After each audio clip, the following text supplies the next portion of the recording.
Assalamualaikum warahmatullahi wabarakatuh. Yang saya sayangi dan saya banggakan anak-anakku, siswa-siswi SMK Saraswati Salatiga.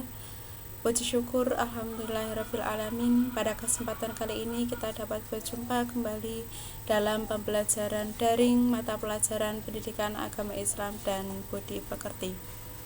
Sebelum mengawali perjumpaan atau pembelajaran pada saat ini, marilah kita menundukkan kepala sejenak untuk memohon kepada Allah Subhanahu wa Ta'ala agar apa yang nantinya kita pelajari, apa yang nantinya kita lakukan dapat bermanfaat dan membawa keberkahan untuk kita semua.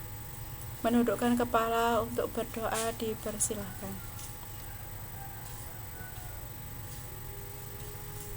Berdoa selesai. Ya, pada pertemuan kali ini saya akan menjelaskan untuk bab yang kedua, yaitu berkaitan dengan menghindari perbuatan zina. Untuk materi ini saya tulis untuk anak-anakku, terkhusus siswa SMK Saraswati Salatiga kelas 10.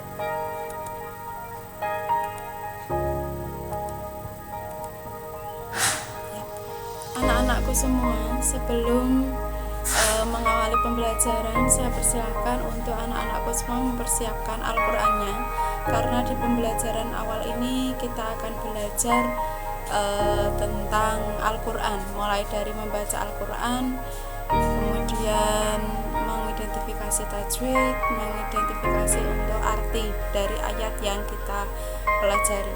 Ya, anak-anakku saya persilahkan untuk bisa membuka Al-Qur'annya terlebih dahulu.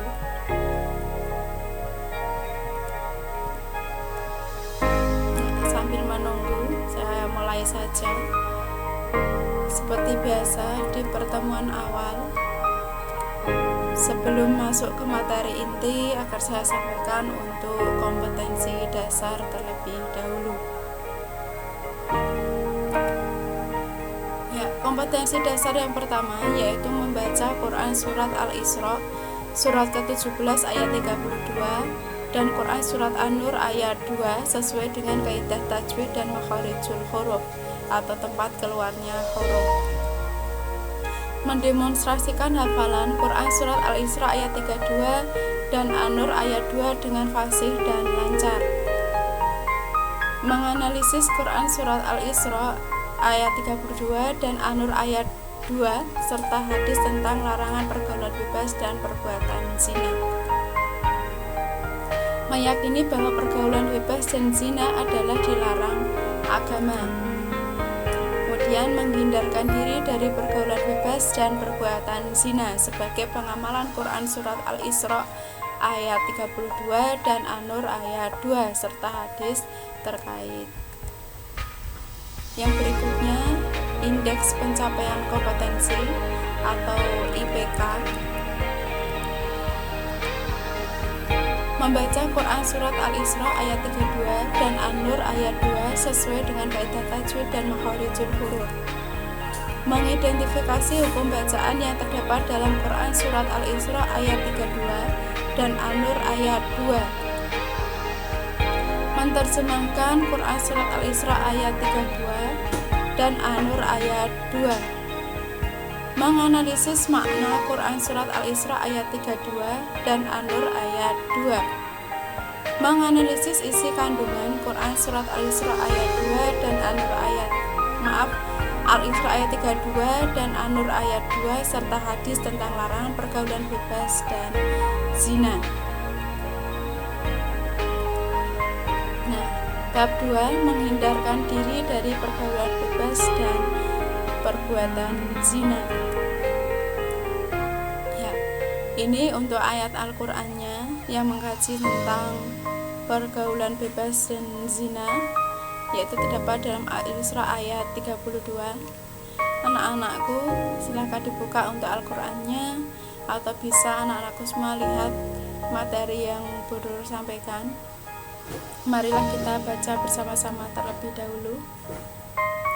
Diawali dengan membaca ta'awud.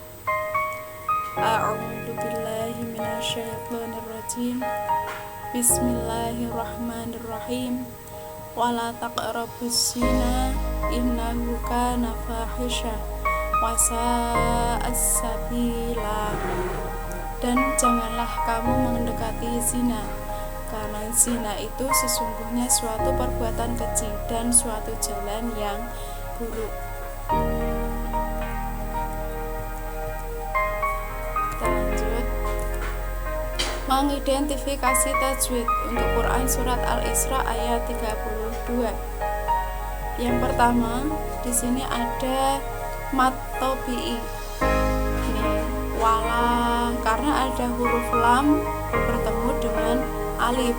Huruf lam berharokat fathah bertemu dengan alif. Ya dinamakan mat tobi'i. Perlu diingat-ingat kalau perlu anak-anakku bisa mencatat di bukunya. Apabila ada huruf berharokat fathah bertemu dengan alif. Apabila ada huruf berharokat kasroh bertemu dengan ya sukun. Apabila ada huruf berharokat dhammah bertemu dengan wawu sukun. Dan apabila ada huruf berharokat fathah berdiri, ini yang dinamakan mat tobi'i. Yang berikutnya ada taqrobu. Di sini ada qalqalah sugro. Dinamakan qalqalah sugro karena ada salah satu huruf qalqalah, yaitu qaf sukun berharokat mati di tengah kata atau di tengah kalimat, maka dinamakan qalqalah sugro. Cara membacanya gimana? Mantul ya. Taqrobu. Kalau ini tadi mat tobi'i, cara membacanya gimana? Dibaca panjang satu alif atau dua ke depan. Lanjut. Kemudian az-zina, ini dinamakan al-syamsiyah karena ada huruf al bertemu dengan za, maka al-nya di sini tidak terbaca, namun langsung menuju ke za. Az-zina, bukan al-zina, namun az-zina. Ini dinamakan al-syamsiyah. Kemudian fahisyatan wa sa'a. Di sini ada idgham biguna. Mohon maaf, sebenarnya untuk taknya ini berharokat fathah tanwin. Jadi apabila ada nun sukun atau huruf berharokat tanwin, entah fathah tanwin, kasrah tanwin maupun dhammah tanwin bertemu dengan wawu, ini dinamakan idgham biguna. Adapun selain bertemu dengan wawu, bertemu dengan ya, nun atau mim, maka dinamakan idgham biguna. Ya, kita lanjut ke kandungan Quran surat Al-Isra ayat 32. Yang pertama, larangan untuk mendekati zina.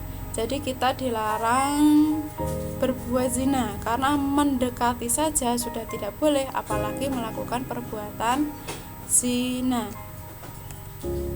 Yang berikutnya, zina termasuk perbuatan keji dan mungkar. Ini perbuatan tercela, perbuatan yang tidak baik, harus dihindari, jangan sampai dilakukan. Kemudian zina merupakan jalan yang buruk.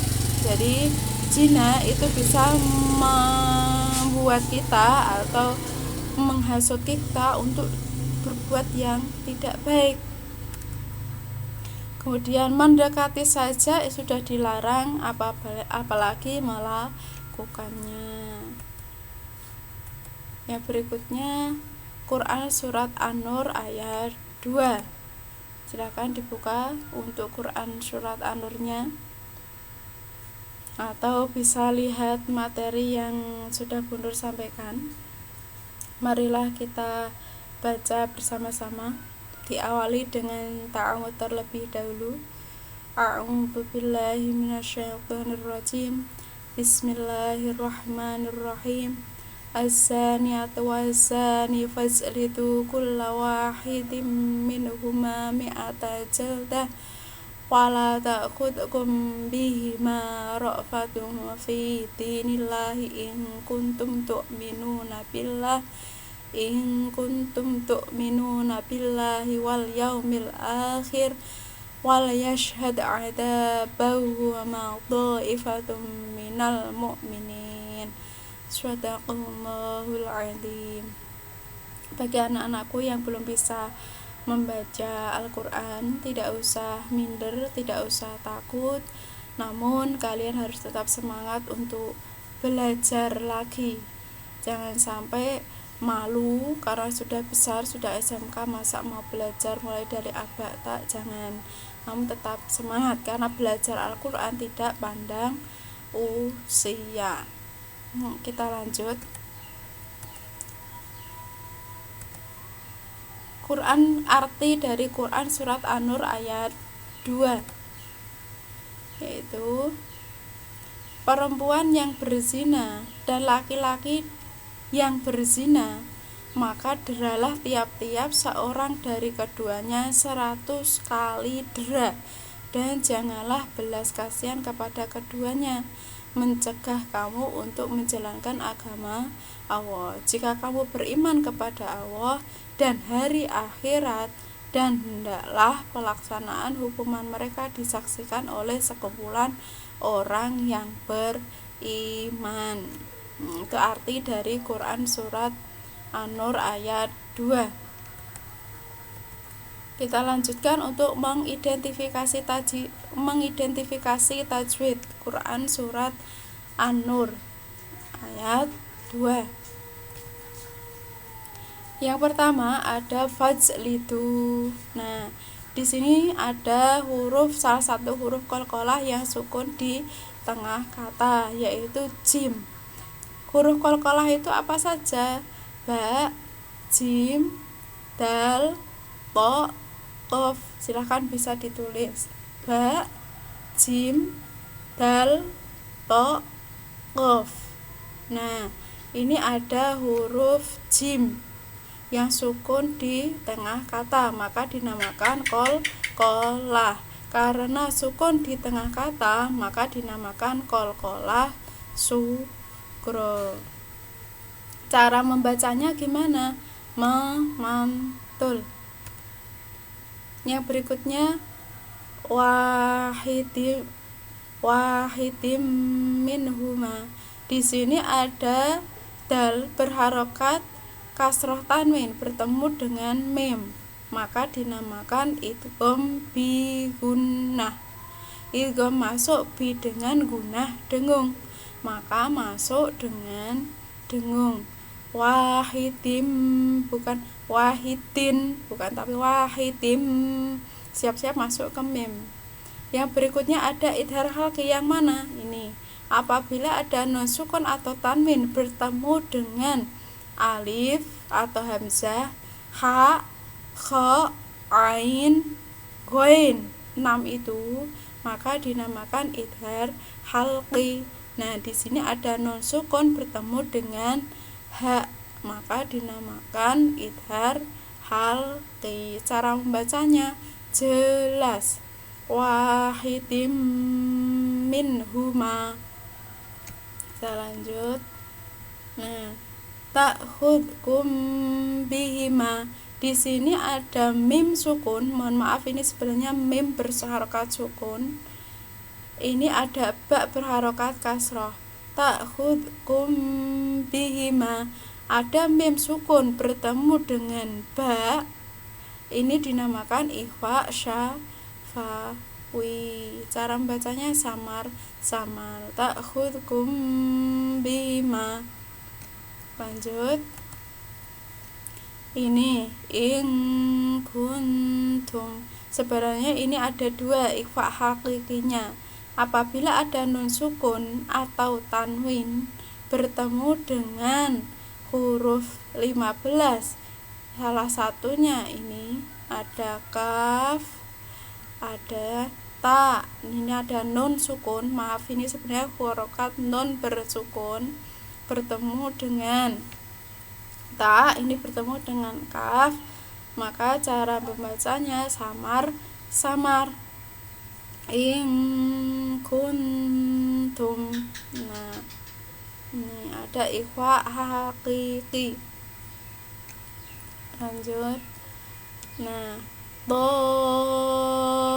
dhaifatun di sini mat wajib mutasil karena ada mat tabi'i bertemu dengan hamzah dalam satu kata. Mana mat tabi'i ini? Tadi mat tabi'i apabila ada huruf berharokat fathah bertemu alif, ada huruf berharokat kasrah bertemu ya sukun, ada huruf berharokat dhammah bertemu wawu sukun. Nah, ini salah satunya ada huruf berharokat fathah bertemu alif. Nah, itu mat tabi'i bertemu dengan hamzah, hamzahnya ini dalam satu kata, maka dinamakan mat wajib mutasil. Dhaifah panjangnya berapa? 2,5 alif atau 5 harokat. Dhaifah. Nah, itu tadi untuk tajwid. Nah, saya rasa anak-anakku sudah tidak asing lagi dengan kata tajwid ya, karena sudah mendapatkan pembelajaran agama sejak mungkin kalian ikut madrasah atau TPA, atau mungkin sejak kalian SD sudah diajari guru agamanya berkaitan dengan tajwid. Bagi yang belum bisa, silahkan bisa ditanyakan langsung ke Bu Nurul atau lewat komen atau japri langsung. Enggak. Saya lanjutkan.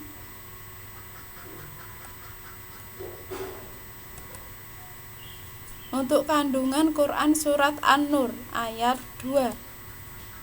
Yang pertama, perintah Allah Subhanahu wa ta'ala untuk mendera pezina perempuan dan pezina laki-laki masing-masing 100 kali. Ini hukuman bagi pezina wairu muhson. Adapun hukuman bagi pezina muhson adalah dirajam. Ya, orang yang beriman dilarang berbelas kasihan kepada keduanya untuk melaksanakan hukum Allah Subhanahu wa ta'ala. Jadi hukuman ghairu muhson itu hukuman yang dilakukan oleh orang yang belum menikah. Sedangkan pezina muhson itu dilakukan oleh orang yang sudah menikah. Pelaksanaan hukuman tersebut disaksikan oleh sebagian orang-orang yang beriman dengan maksud agar tidak dicontoh oleh yang lain. Nah, itu tadi untuk mengkaji tentang Al-Quran, ayat-ayat tentang perbuatan zina, mulai dari ayat Al-Quran, identifikasi tajwid, kemudian arti dan juga kandungan. Mungkin anak-anakku masih kebingungan atau mungkin ada yang ditanyakan, silahkan bisa ditanyakan langsung melalui japri Bu Nur di nomor WhatsApp yang sudah dibagikan di grup kelas, atau mungkin komen di video yang Bu Nurul berikan. Ya, demikian tadi untuk pembelajaran saat ini berkaitan dengan menghindari perbuatan zina. Marilah pertemuan hari ini ditutup dengan membaca hamdalah bersama. Alhamdulillahirabbil alamin. Sampai berjumpa di pembelajaran berikutnya. Lebih dan kurangnya Bu Nurul minta maaf. Akhirul kalam, wassalamualaikum warahmatullahi wabarakatuh.